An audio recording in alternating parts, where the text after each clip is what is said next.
नमस्कार।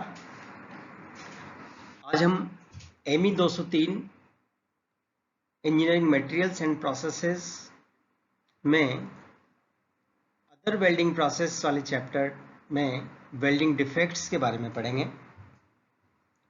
मैं S K Meher, senior lecturer in mechanical engineering department, government polytechnic college Kota. Welding process के दौरान improper welding method या improper welding process के कारण वेल्डमेंट में कई प्रकार की डिफेक्ट्स आ सकती है।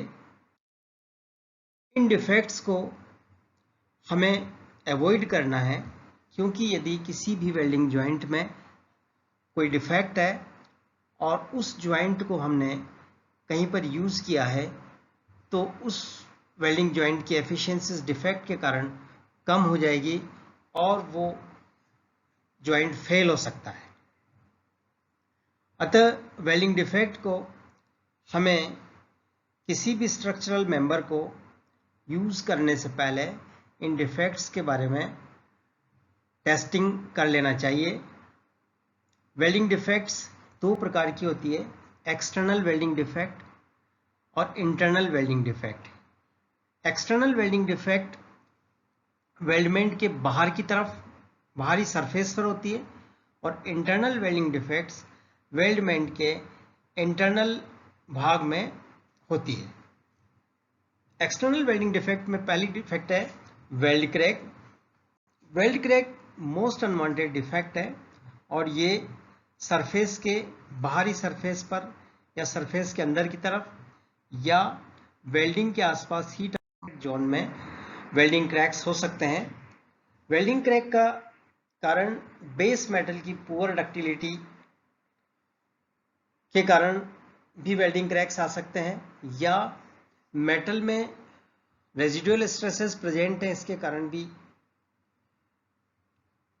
क्रैक्स आ सकते हैं, या जॉइंट की रिजिडिटी के कारण भी वेल्डिंग क्रैक्स आ जाते हैं, या मेटल के अंदर सल्फर और कार्बन का कंटेंट बहुत हाई है, इसके कारण भी वेल्डिंग क्रैक्स आ सकते हैं। वेल्डिंग क्रैक्स को अवॉइड करने के लिए हमें प्रॉपर मटेरियल यूज़ करना चाहिए।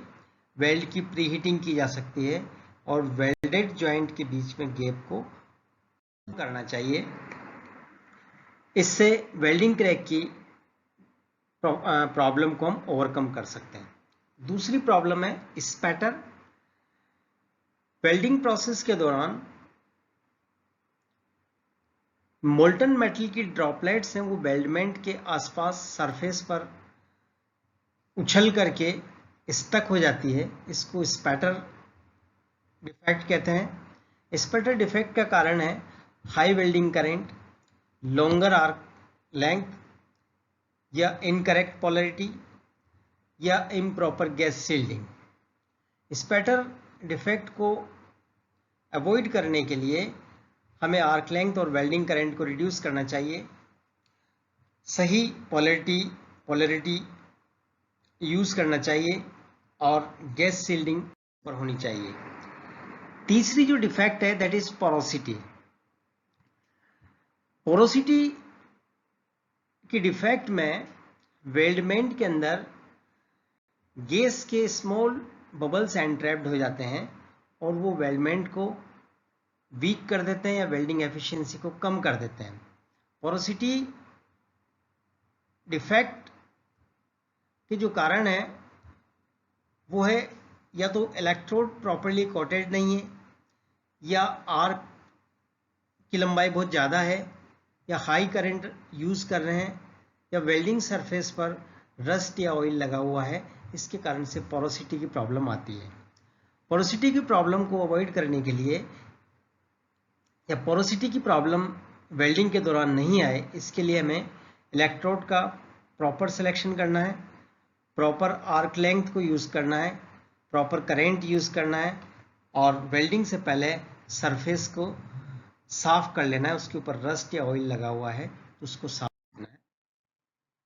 इंटरनल वेल्डिंग डिफेक्ट्स वेल्डमेंट के अंदर की तरफ होती है। इसमें पहली डिफेक्ट है slag inclusion.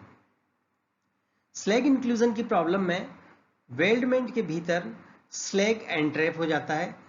Slag particles weldment के अंदर रह जाते हैं, जिसके कारण से वेल्डिंग की टफनेस अफेक्टेड होती है और इसकी स्ट्रक्चरल परफॉर्मेंस वीक हो जाती है। स्लैग इंक्लूजन का जो मेन रीजन्स हैं, उसमें वेल्डिंग करंट डेंसिटी अगर बहुत कम है तो ये मेटल को मेल्ट करने के लिए रिक्वायर्ड हीट नहीं दे पाती है, जिससे मेटल प्रॉपरली मेल्ट नहीं हो पाता है। दूसरा, अगर वेल्डिंग स्पीड बहुत फास्ट है, इसके कारण भी स्लैग इंक्लूजन की प्रॉब्लम हो जाती है। और वेल्ड सरफेस के एजेस हैं, अगर वो प्रॉपरली क्लीन नहीं है, इसके कारण भी स्लैग इंक्लूजन की प्रॉब्लम आ जाती है। स्लैग इंक्लूजन की प्रॉब्लम नहीं हो, इसके लिए करंट डेंसिटी को इंक्रीज करना है, वेल्डिंग स्पीड को प्रॉपर रखना है, ना कम ना ज़्यादा, वेल्ड एजेज को वेल्डिंग से पहले क्लीन करना है और इलेक्ट्रोड एंगल को, प्रॉपर इलेक्ट्रोड एंगल को मेंटेन।